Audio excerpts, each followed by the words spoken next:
اللہ اللہ اللہ اللہ۔ بسم اللہ الرحمن الرحیم۔ السلام علیکم ناظرین، پروگرام آج کے نالم میں ہوں مصباح اللہ صابر، آپ کے سوالات اور ان کے جوابات کے ساتھ۔ آج کے پروگرام میں جو سوالات پیش کیے گئے ہیں ان کے جوابات آپ کو پیش کیے جا رہے ہیں۔ پہلا سوال سعد خان صاحب نے کیا ہے۔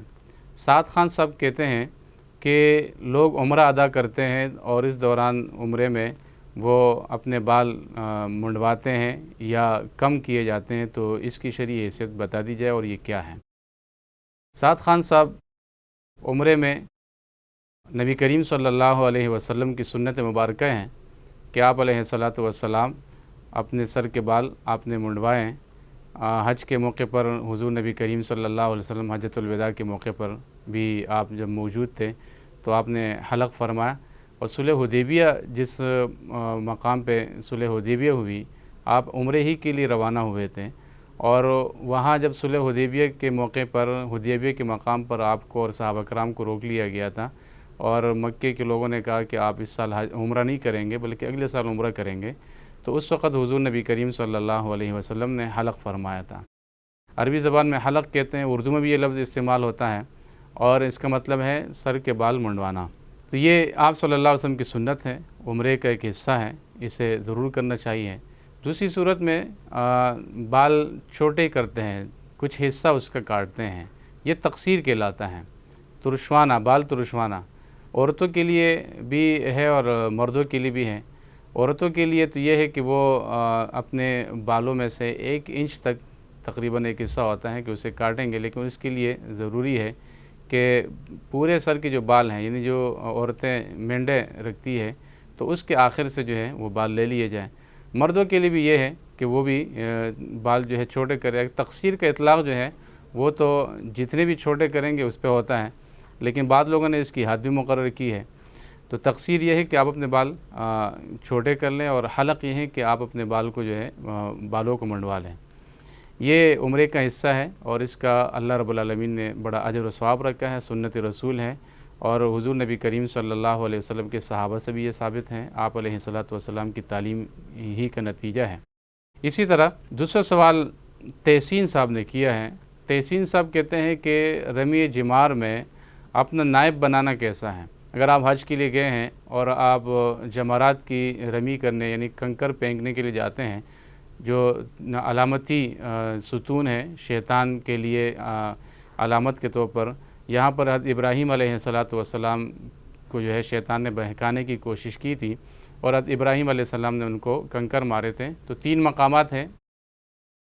ان 3 مقامات پر اب علامتی ایک ستون ہے، اس پہ کنکر مارے جاتے ہیں، حضور نبی کریم صلی اللہ علیہ وسلم کی سنت مبارکہ ہیں۔ تو رمی جمار میں آپ کو خود جانا چاہیے، البتہ اگر کوئی ایسا شخص ہے یا کوئی خاتون ہے کہ جو بہت زیادہ بیمار ہے، ایسا عذر ہے کہ جس کی وجہ سے وہ جا نہیں سکتے ہیں، تو وہ اپنا نائب بھی بنا سکتے ہیں۔ نائب بنانے پہ کوئی گرفت نہیں ہے، نہ اس کے اوپر کوئی دم ہے اور نہ اس کے اوپر کوئی جو ہے اور چیز لاگو کی گئی ہے، لہذا رمی جمار میں آپ اپنا نائب بنا سکتے ہیں۔ تیسرا سوال عبدالعزیز صاحب نے کیا ہے۔ عبدالعزیز صاحب کہتے ہیں کہ ایک ایسا آدمی کہ جو حرام مال کماتا ہے، اسے اپنے ساتھ قربانی میں شامل کرنا جائز ہے یا ناجائز، یا ایسے شخص کو شامل کرنا چاہیے یا نہیں کرنا چاہیے؟ عبدالعزیز صاحب سے گزارش ہے کہ آپ جب قربانی کر رہے ہوں تو آپ کو چاہیے کہ ایسے لوگوں کو شامل کرے اپنے ساتھ قربانی میں کہ جو حرام مال نہیں کماتے ہیں، پاکیزہ مال کماتے ہیں، پاکیزہ ذرائع کے ساتھ کماتے ہیں، حلال مال کماتے ہیں۔ ان لوگوں کو آپ اپنی قربانی میں شامل کریں تاکہ آپ کی قربانی پہ کوئی بھی فرق نہ پڑے۔ علماء کے 2 طبقے ہیں، ایک طبقہ تو کہتا ہے کہ ایسے شخص کو اگر آپ شامل کریں گے تو آپ کی قربانی نہیں ہوئی، ایک طبقہ یہ بھی کہتا ہے کہ قربانی تو ہو جاتی ہے، لیکن یہ کہ قربانی کا وہ جو اجر و ثواب ہیں اور وہ جو پاکیزگی کے ایک تصور اسلام نے ہمیں دیا ہے وہ پورا نہیں ہوتا ہے، لہذا اس میں نقص رہتا ہے۔ تو کوشش یہ کرنی چاہیے، دونوں رائے ایسی ہے کہ اس کے تناظر میں کوشش یہ کرنی چاہیے کہ آپ ایسے کسی شخص کو شامل ہی نہ کریں، اچھے انداز میں نرم رویے کے ساتھ ان کو جو ہے آپ معذرت کر سکتے ہیں، ان کو معذرت کر لیں، اس لیے کہ حضور نبی کریم صلی اللہ علیہ وسلم نے فرمایا کہ ان اللہ طیب لا یقبل الا طیبا، کہ اللہ تعالیٰ پاک ہے، اور پاکیزہ مال ہی کو قبول کرتا ہے۔ تو جس کا مال پاکیزہ نہیں ہے، حرام کے ذریعے سے آیا ہے، تو اس کی قربانی بھی قبول نہیں ہوگی۔ تو ظاہر قربانی اگر آپ کے جانور میں ہے تو علماء کا وہ طبقہ جو یہ کہتا ہے کہ قربانی ہوتی ہی نہیں ہے، تو اس بنیاد پہ کہتے ہیں کہ قربانی نہیں ہوئی، کیونکہ اس میں حرام کی آمیزش ہے، یعنی حرام اور حلال مکس کر کے اللہ کے حضور پیش کیا گیا ہے۔ تو اللہ تعالیٰ حرام کو پسند نہیں کرتے ہیں، حرام کو قبول نہیں کرتے ہیں، اللہ خود بھی پاک ہے اور پاکیزہ ہی کو قبول کرتا ہے، لہذا آپ ایسے کسی شخص کو اپنی قربانی میں شامل نہ کریں۔ اس سلسلے میں دوسری بات یہ ہے کہ جہاں پر اجتماعی قربانی ہوتی ہے وہاں اس بات کا اہتمام ہوتا ہے کہ اس چیز کو دیکھا جائے کہ کوئی اس طرح کا شخص تو شامل نہیں ہے، لیکن عمومی طور پر یہ دیکھنے میں اور سننے میں آیا ہے کہ اب اجتماعی قربانی کرنے والے جہاں جہاں بھی لوگ موجود ہیں، چاہے فلاحی تنظیمیں ہو یا مدارس ہو، وہاں پر اس بات کا کم اہتمام ہوتا ہے کہ یہ دیکھ لیا جائے کہ جو شخص اجتماعی قربانی میں حصہ لے رہا ہے اس کی آمدنی کے ذرائع کیا ہیں۔ لہذا اس طرح کے جو مقامات ہیں جہاں اجتماعی قربانی ہوتی ہے ان لوگوں کو اس چیز کا اہتمام کرنا چاہیے۔ عوام الناس اعتماد کرتے ہیں فلاحی اور دینی تنظیموں پر، مدارس کے اوپر، اور اس اعتماد کی بنیاد پر ہی وہ آپ کے پاس آتے ہیں اور وہاں پر اپنی قربانی جو ہے وہ شامل ہوتے ہیں، اجتماعی قربانی میں حصہ لیتے ہیں، اور ان کو یہی اعتماد ہوتا ہے کہ وہ کسی اچھی جگہ گئے ہیں اور اچھے معاملات ہوں گے۔ لہذا اجتماعی قربانی کرنے والے جو حضرات ہیں ان کو اس بات کا اہتمام اور التزام کرنا چاہیے کہ ان کو یہ معلوم ہو کہ جو شخص یہاں پر اجتماعی قربانی میں حصہ لے رہا ہے اس کا مال پاک ہے۔ کہیں آپ کی کسی کوتاہی اور غلطی کی بنیاد پر کوئی شخص جو ہے اپنے اچھی اور حلال مال سے اور اپنے بہترین مال سے جو قربانی کر رہا ہے وہ متاثر ہو جائے۔ لہذا جہاں اس شخص کا نقصان ہوگا، دنیاوی نقصان ہے، اخروی طور پر تو اس کے لیے حکم یہ ہے کہ اس کو اگر معلوم نہیں ہے، اس کی نیت خالص ہے، تو نیت کے بنیاد پر اس کی قربانی امید ہے کہ اللہ تعالیٰ قبول فرمائیں گے۔ لیکن جو لوگ جان بوجھ کے اس طرح کی چیز کرتے ہیں اور ان چیزوں سے احتراز کرتے ہیں اور لوگوں کے لیے اس کی سہولت نہیں فراہم کرتے ہیں، وہ دنیائی طور پر تو شاید کوئی ان کو فائدہ پہنچ جائے، لیکن اخروی طور پر جو ہے وہ عند اللہ ماخوذ ہوں گے، پکڑے جائیں گے، گرفت کی جائے گی، اور یہ گناہ کا کام ہے، لہذا اس سے جو ہے بچنا چاہیے۔ ایک سوال ہمیں فہد صاحب نے کیا ہے۔ فہد صاحب کہتے ہیں کہ کیا پورے گھر کے لوگوں کی طرف سے ایک حصہ لینا یا ایک قربانی کرنا ٹھیک ہے؟ یہ سوال پہلے بھی کئی دفعہ آتا رہا ہے اور لوگ ویسے بھی پوچھتے ہیں،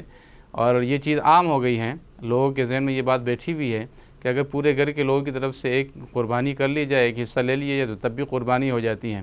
یاد رہیں کہ ہر فرد پر اس کی حیثیت کے مطابق اگر وہ اس کے اوپر قربانی واجب ہے، وہ استطاعت رکھتا ہے قربانی کی، تو قربانی واجب ہے، یا وہ زکوٰۃ دینے والا ہے، خود صاحب نصاب ہے، تو اس شخص پر قربانی واجب ہے اور اپنی حیثیت میں وہ قربانی کریں۔ ایسا نہیں ہو سکتا ہے کہ کئی سارے ایسے لوگ ہوں جن پر قربانی واجب ہو اور وہ سب مل کر ایک ہی حصہ جو ہے قربانی کا ڈال دیں، یا کوئی ایک جانور لے لیں اور اس میں حصے تقسیم نہ ہوئے ہو، لیکن یہ کہ 7 حصوں سے زیادہ کے جو لوگ ہیں وہ ان کی طرف سے قربانی ہو جائے۔ لہذا ہر وہ فرد جس پر قربانی واجب ہے الگ الگ وہ قربانی جو ہے وہ دے گا، ایک ساتھ جو کسی ایک حصے میں شامل نہیں ہو سکتے، یا 7 سے زیادہ لوگ کسی بڑے جانور میں شامل نہیں ہو سکتے۔ آج کے پروگرام کا جو آخری سوال ہے وہ آسیہ امتیاز صاحبہ نے کیا ہے۔ آسیہ امتیاز صاحبہ کہتی ہے کہ کیا میں اپنی غریب بہن کو جو مستحق ہے زکوٰۃ دے سکتی ہوں؟ تو یہ بات یاد رہے کہ بہن بھائی کو زکوٰۃ دی جا سکتی ہے۔